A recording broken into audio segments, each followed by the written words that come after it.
Studio Balado. Être un homme, saison 3. Un podcast qui donne la parole à des garçons homosexuels, des histoires intimes, à la première personne du singulier. Épisode 3, Constantin mâle alpha.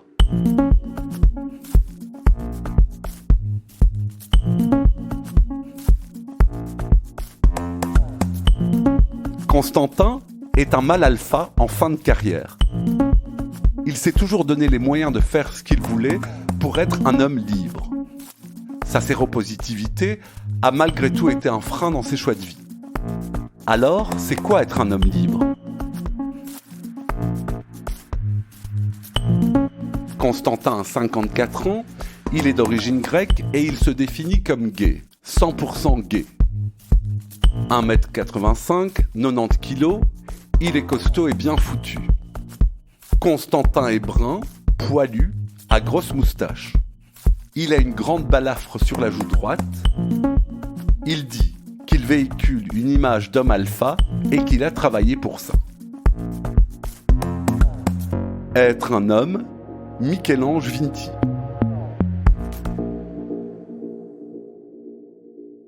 Pour moi, j'ai compris que j'étais un homme libre quand j'ai rencontré mon partenaire, mon époux légal.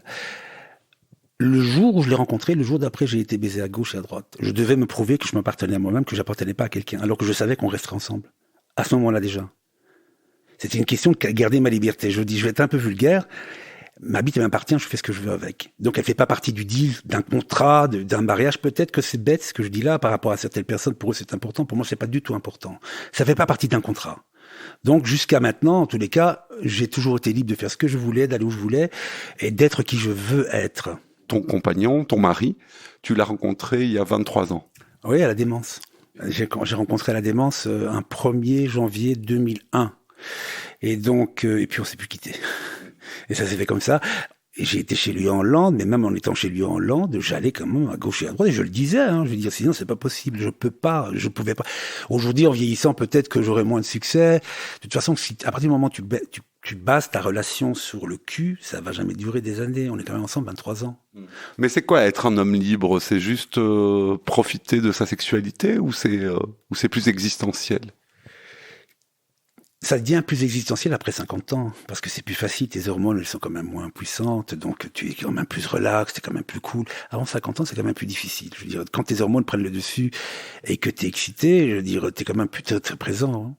La présence est importante, mais la présence est importante à partir de quel âge ? À partir du moment où on est moins con. Et on est moins con à partir de quel âge ? Après 50 ans. Et pourquoi ? Parce que le niveau d'hormones baisse chez les hommes. Donc on est moins branché là-dessus. Ce qui fait que c'est quand même un peu plus facile de relativiser, d'être plus cool. Et puis les choses, le sexe c'est quand même pas un drame. Je veux dire, ça se fait, c'est bien, ça se fait pas, c'est bien aussi, c'est toujours bien. Moi, être un homme libre, c'était amoureusement de toute façon, c'était pas. Ce qui était important pour moi, c'était le confort et la sécurité. Et il y a une raison derrière tout ça, c'est que étant HIV depuis 1998 ou 1999, ça a toujours été dans la balance de mes choix. C'est-à-dire, il fallait sécurité, il fallait que j'ai une assurance santé, il fallait pas que j'aille trop loin parce qu'il y avait toujours ces médicaments que je ne prenais pas parce que je suis HIV indétectable, même sans médicaments. Ça s'appelle HIV Controller. C'est important de le savoir. Et puis, ça a quand même été important dans mes choix de vie. Ce truc d'archiver, tu vois. Donc, si j'avais voulu aller partir aux États-Unis comme ça du jour au lendemain, je l'aurais pas fait. S'il y avait personne pour pouvoir me soutenir et m'accompagner, j'aurais pas fait ce genre. D'ailleurs, c'est ce que je viens de te dire. J'ai été en Hollande, j'ai été soutenu et accompagné, donc je suis parti facilement.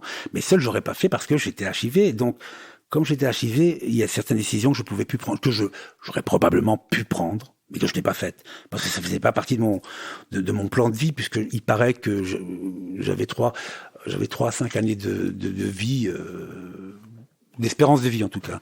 Ceci étant dit, quand elle m'a annoncé que j'avais cette dame, ce médecin qui m'a annoncé que j'étais HIV, elle me dit voilà, je vais vous dire tout de suite, vous êtes HIV, vous allez mourir dans 3 à 5 ans. Et je la regarde et je me dis madame, je suis au pleine forme, c'est pas possible, je vous crois pas. Je suis reparti de là, j'ai pris un rendez-vous avec un autre médecin, on a refait des tests et il m'a dit vous êtes en fait j'ai une bonne et une mauvaise nouvelle.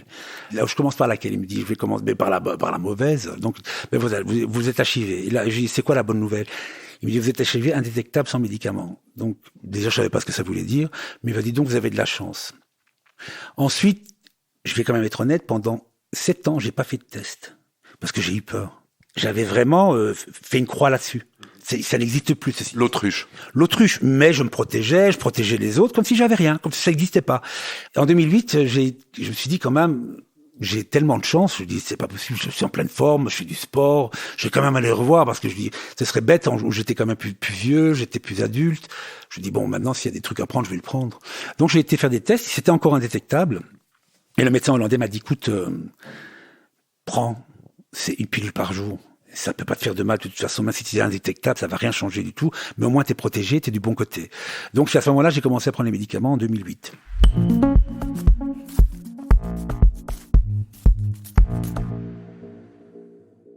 J'ai toujours été un homme libre, toujours. Toujours, même à 18 ans, même à 20 ans, à 21 ans. Quand j'ai terminé mon marketing, je suis parti aux États-Unis, j'étais un homme libre. Je suis parti seul. En étant un enfant d'ouvrier, en général, les enfants des gens qui étaient un peu plus aisés, en tout cas éduqués, partaient accompagnés. Moi, je suis pas parti accompagné. Moi, je suis parti à 21 ans, seul, aux États-Unis, à l'improviste. Je suis pas, au mois de novembre, je voulais pas me retrouver dans une usine. Enfin, de toute façon, ça serait pas passé. Moi, je savais pas quoi faire. Je suis parti. Je suis resté 1 an et demi, quand même. Parce que tu étais gay. Oui, il y avait ça aussi. Donc, il fallait que je parte. Et moi, il fallait que je parte où? À San Francisco. Parce que quand j'étudiais à Mons, il y avait des petites librairies où il y avait les petits magazines gays pour les hommes gays, Colt. Moi, je rentrais dans la librairie, je les regardais un petit peu. Et c'était toujours San Francisco. Les mecs à moustache, là, tu vois. Un peu ce que je suis devenu aujourd'hui, d'ailleurs. Ce qui est vrai. Et ce qui est fait que je suis parti à Los Angeles.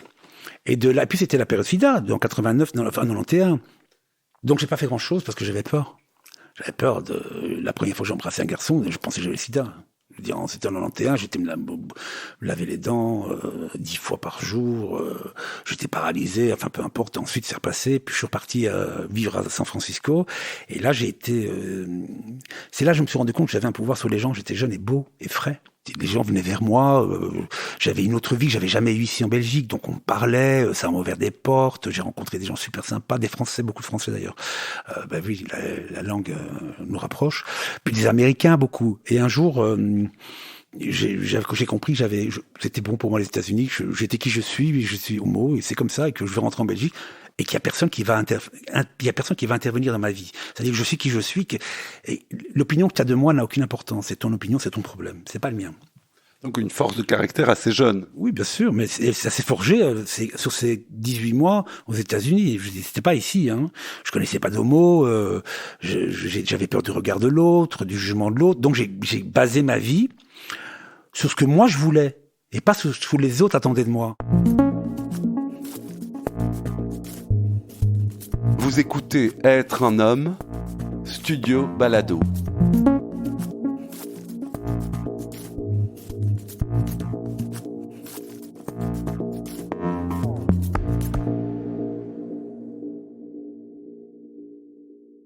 Dernièrement, on m'a parlé de ça. Moi, je le savais pas. De quoi? C'est le syndrome du survivant. C'est-à-dire que les gens comme moi qui ont plus de 25 ans d'HIV ou 24 ans ou 30 ans, ils ont ce syndrome de culpabilité. Tu vois, donc il y a beaucoup de dépression, il y a des choix de vie qui n'ont pas été faits aussi, comme je viens de te dire maintenant à cause de ça. Il y a des gens qui sont morts et toi t'es pas mort. Moi, mon meilleur ami, il est décédé de ça. Un Espagnol. Il est décédé alors que lui, c'était une force de la nature. Moi, comparé à lui, j'étais rien du tout. Moi, je suis toujours là, j'avais rien, j'avais pas de charge virale, lui, il en avait. Elle est montée à une vitesse extraordinaire, elle est devenue une plante. Tu vois, donc il y a toute cette culpabilité par rapport à des gens que j'ai connus qui sont plus là, alors que moi je suis là, alors que moi j'ai rien demandé, j'étais pas mieux qu'eux non plus. Hein. Je veux dire, c'est pas une question d'être mieux ou moins bien. Et puis cette culpabilité du long time survivor, comme on dit, les gens pourront regarder sur Internet. Il y a plein d'effets comme la dépression. Il y a des gens qui sont déprimés depuis toujours. Depuis une vingtaine d'années, ils savent même pas qu'ils sont déprimés d'ailleurs.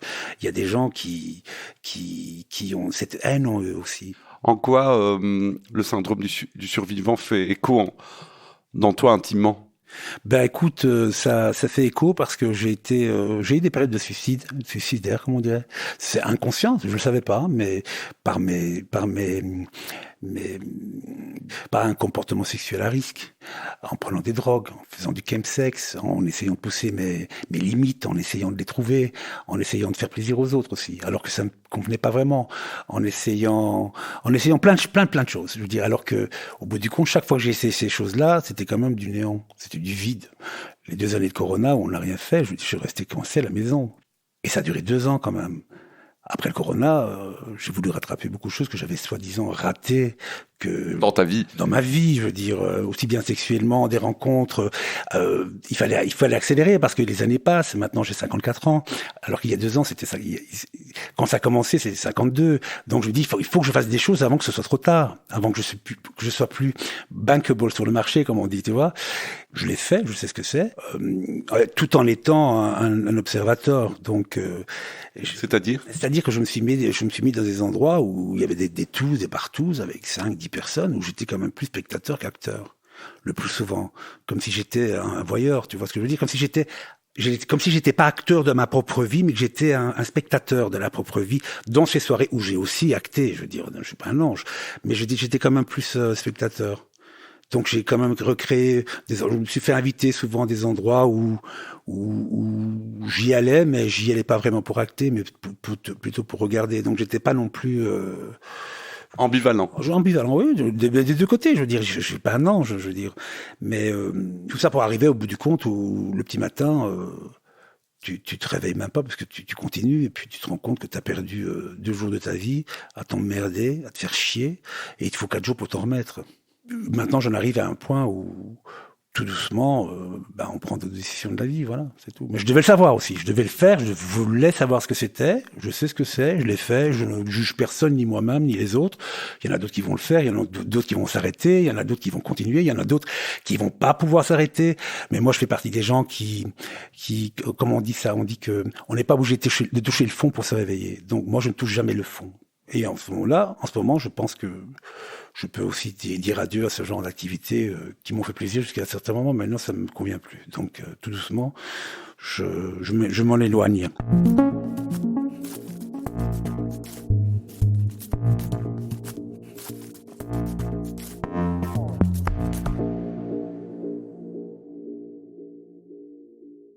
Jusqu'en 2020, le game pour moi c'était les soirées, le backroom à la démence, sauna, surtout le sauna vendredi, samedi, dimanche, alcoolisé, de temps en temps un petit extra, mais c'était très léger, je veux dire. Après le Corona, moi j'ai commencé à toucher à ça s'appelle AMMC, qu'on commande sur Internet, qu'on délivre à la maison, des pratiques sexuelles assez extrêmes quand même, je veux dire, des rencontres à la va-vite, un niveau d'irrespectabilité de la personne à qui tu t'entretiens, aucun respect. Une déconnexion totale. Déconnexion totale, mais en étant violent, en insultant les autres aussi, en oubliant que on est tous les deux sur la même longueur d'onde par rapport à cette bêtise. Qu'est-ce qui m'est arrivé moi dernièrement? On m'a dit que j'étais un vieux PD. Il y en a un qui m'a dit aussi t'as oublié ta pilule d'Alzheimer, Pépé, je veux dire. Et je me suis fait insulter par un autre aussi. Enfin, c'est pas grave. Et grâce à ça, ça m'a permis de faire un frein, de freiner. Je me dis bon, ben ça va, j'ai tout donné. Tout donné, je sais pas, mais j'ai donné beaucoup, donc maintenant on va changer de vitesse, on va commencer on va se calmer un petit peu. Puis il y a l'âge qui vient, voilà. Et donc grâce à ces gens qui m'ont un peu insulté dernièrement, c'était sur Internet puisqu'on s'est pas rencontrés. Eh bien grâce à eux, j'ai changé de direction. C'est bien. Ça m'a pas fait du mal parce que ça m'a pas fait mal ce qu'ils m'ont raconté parce qu'ils font plutôt du mal à eux-mêmes. Je dis c'est une projection, c'est un effet miroir. Bon, ils doivent pas s'aimer beaucoup ces gens-là non plus pour pouvoir insulter les gens à ce niveau-là. Comment le mâle alpha que tu es, comment tu vis que ta sexualité soit plus calme? Oh, je suis content. Ah oui, c'est bon. J'ai donné. Ça, enfin, je veux dire, j'atteins plus de niveau de satisfaction sexuelle. Ça m'intéresse un peu moins, quand même. Je veux dire, c'est plus un marathon. Hein, je veux dire, les marathons, j'ai donné aussi. J'ai donné, c'est bien. Je sais ce que c'est aussi, donc je peux en parler. Et je peux aussi dire, comme un alcoolique, je suis un peu un patient expert par rapport à tout ça. Donc je peux en parler puisque je sais ce que c'est. Voilà. Et donc, comme je disais encore, on n'est pas obligé de se casser la gueule pour pouvoir se réveiller. On peut se réveiller avant. On n'est pas obligé d'aller très loin.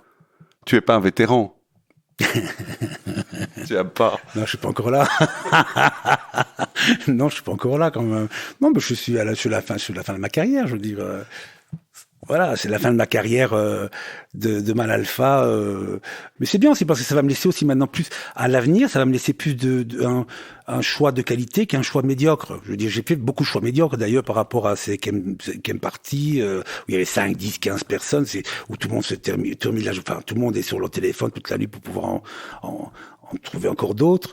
Je l'ai fait, hein, mais je pense que maintenant je vais plutôt me diriger vers quelque chose d'un peu plus humain, tu vois, un peu plus humain, à une relation humaine, tu vois. Donc je pense que je vais me diriger par ça tout doucement, vers là en tout cas.